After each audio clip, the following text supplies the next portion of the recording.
نحمده ونصلي على رسوله الكريم اما بعد فقد قال الله تبارك وتعالى في القرآن المجيد والفرقان الحميد اعوذ بالله من الشيطان الرجيم بسم الله الرحمن الرحيم ثم ردوا إلى الله مولاهم الحق ألا له الحكم وهو أسرع الحاسبين صدق اللہ العلی العظیم۔ بزرگوں اور عزیز دوستوں، سورہ انعام کی آیت نمبر 62 میں نے تلاوت کی ہے۔ اللہ پاک فرماتا ہے ثم ردوا الی اللہ، پھر وہ لوٹا دیے جائیں گے الی اللہ مولاہم الحق، اپنے برحق مولا اللہ کی طرف، اپنے برحق مولا اللہ کی طرف وہ لوٹا دیے جائیں گے۔ الا، سنو، خبردار۔ عربی میں کہتے ہیں کہ یہ حرف تنبیہ ہے، حرف تنبیہ، ہوشیار، خبردار، آگاہ ہو جاؤ، یہ معنی اس کا ترجمہ ہوگا۔ بہت آیا ہے قرآن میں، بڑی مشہور آیت ہے، الا ان اولیاء اللہ لا خوف علیہم ولا هم یحزنون، آگاہ ہو جاؤ، خبردار ہو جاؤ، اللہ کے ولیوں کو کوئی خوف نہیں اور وہ غمگین نہیں ہوں گے۔ تو الا کے معنی، الا کیا ہے؟ حروف تنبیہ میں سے ہے، متنبہ کر رہا ہے، ہوشیار، خبردار، سنو۔ آگے کیا ہے الا کے بعد؟ لہ الحکم، حکم اسی کا ہے، وہو اسرع الحاسبین، اور وہ جلد، سب سے جلد حساب کرنے والا ہے۔ پھر میں آ رہا ہوں، قرآن کا یہ کہنا ثم ردوا، پھر وہ لوٹا دیے جائیں گے۔ کون لوٹا دیے جائیں گے؟ تفسیر کر رہے ہیں، دو تفسیر ہے۔ پہلی تفسیر ہے یعنی الملائکہ، فرشتے لوٹا دیے جائیں گے اپنے برحق مولا اللہ کی طرف۔ دوسری تفسیر ہے وہ لوٹا دیے جائیں گے یعنی العباد، بندے لوٹا دیے جائیں گے اپنے برحق مولا اللہ کی طرف۔ تو بندے کیسے لوٹا دیے جائیں گے؟ جب موت واقع ہوگی، موت واقع ہو جائے گی تو بندے اپنے برحق مولا اللہ کی طرف لوٹا دیے جائیں گے۔ اب یہاں پہ دو تفسیر ہوئی، وہ لوٹا دیے جائیں گے یعنی فرشتے ایک تفسیر، دوسری تفسیر بندے، اور یہاں پہ لفظ مولا آیا ہے، اپنے برحق مولا اللہ کی طرف بندے، اور بندے میں دونوں داخل ہیں، ایمان والے بھی، بے ایمان بھی، کافر بھی اور مومن بھی۔ میری بات سمجھیے میں کیا کہنا چاہ رہا ہوں، میری پوری بات سنیے۔ اور قرآن نے دوسرے مقام پہ کہا ہے وَأَنَّ الْكَافِرِينَ لَا مَوْلَى لَهُمْ، اور کافروں کا کوئی مولا نہیں، دوسرے مقام پہ قرآن نے کہا ہے۔ اور یہاں پہ قرآن کہہ رہا ہے بندے لوٹا دیے جائیں گے اپنے مولا اللہ کی طرف، برحق مولا اللہ کی طرف، اور تو بندوں میں دونوں داخل، ایمان والے بھی اور بے ایمان بھی، یعنی ایمان والے بھی اور کافر بھی۔ اور قرآن نے ایک جگہ کہہ دیا ہے کافروں کا کوئی مولا نہیں، تو کیسے یہاں پہ پھر آبجیکشن، سوال، اعتراض آپ کے ذہن میں اترا؟ میں جو سمجھانا چاہ رہا ہوں، قرآن نے ایک دوسری جگہ پر کہا ہے کہ کافروں کا کوئی مولا نہیں، ٹھیک؟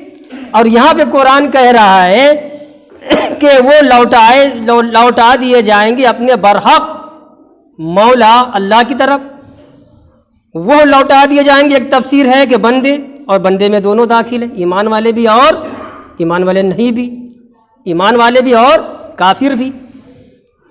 تو برحق مولا کی طرف، اور قرآن نے پہلے نفی کر دی ہے کافروں کے تعلق سے، کافروں کو کوئی مولا نہیں، اور یہاں کہہ رہا ہے کافر بھی لوٹائے جائیں گے، ایمان والے بھی لوٹائے جائیں گے اپنے برحق مولا اللہ کی طرف۔ تو دونوں آیتوں میں کیا ہو گیا معلوم ہے؟ تضاد ہو گیا، اس کو کہتے ہیں تضاد بیانی۔ اور قرآن میں کوئی لفظ، کوئی آیت تو دور کی بات ہے، آیت کا ایک لفظ بھی دوسرے لفظ کے برخلاف نہیں۔ یہ دنیا کے رائٹروں کی کتابیں تو ہو سکتی، پستکیں، بک ہو سکتی ہیں کہ کہیں کچھ کہا، کہیں کچھ کہہ، الٹا کہہ رہے ہیں۔ قرآن میں ایک لفظ کوئی ایسا نظر نہیں آئے گا کہ وہ لفظ کسی دوسرے لفظ کے مخالف ہو، یعنی وہاں قرآن کچھ کہہ رہا ہے، یہاں کچھ کہہ رہا ہے، پلٹ دیا، ٹھیک ہے۔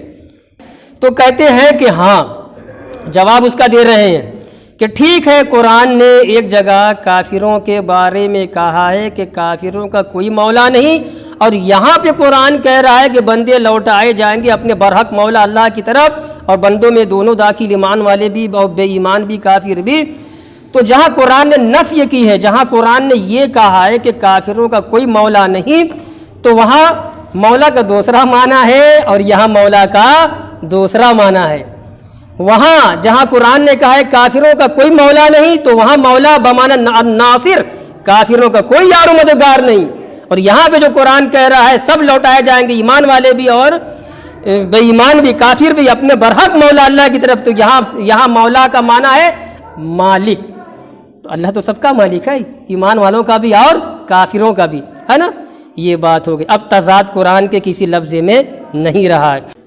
الا لہ الحکم، خبردار ہو جاؤ، ہوشیار، اسی کا، اللہ ہی کا حکم ہے، سارے احکامات اللہ ہی کے چلتے ہیں۔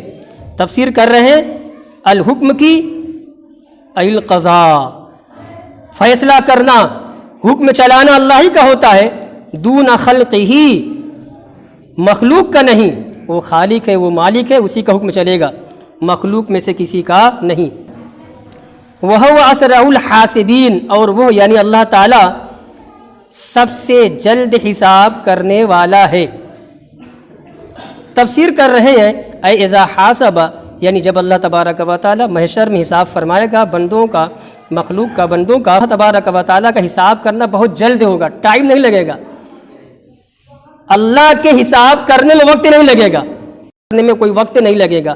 تو قرآن نے جو کئی جگہ پہ کہا ہے، یہاں بھی کہا ہے کہ وَهُوَ أَسْرَعُ الْحَاسِبِينَ، اور وہ یعنی اللہ تعالیٰ بہت جلد، سب سے، بہت نہیں، سب سے جلد۔ ایک ہے کسی معنی کے اندر تاکید کا ہونا، یہ بہت جاننے والا ہے، یہ بہت شریف ہے۔ غور کیجئے، اردو میں سمجھا رہا ہوں، عربی کا معنی اور اردو میں، یہ بہت شریف ہے، یہ بہت اچھا ہے، لفظ بہت لگا دیا آپ نے تاکید کے لیے۔ لیکن جب آپ نے کہا سب سے لگا دیا، یہ سب سے شریف ہے، یہ سب سے مالدار ہے، یہ سب سے بڑا عالم ہے۔ تو سب سے آپ کہاں جوڑتے ہیں؟ اس سے بڑا کوئی عالم نہیں، اس سے بڑا کوئی شریف نہیں، اس سے بڑا کوئی مالدار نہیں، ہے نا جی؟ اس کو عربی میں اس میں تفضیل کہتے ہیں۔ تو قرآن نے کہا ہے اسرع، یہ اس میں تفضیل کا وزن ہے، اس میں تفضیل میں معنی کا مقابلہ ہوتا ہے۔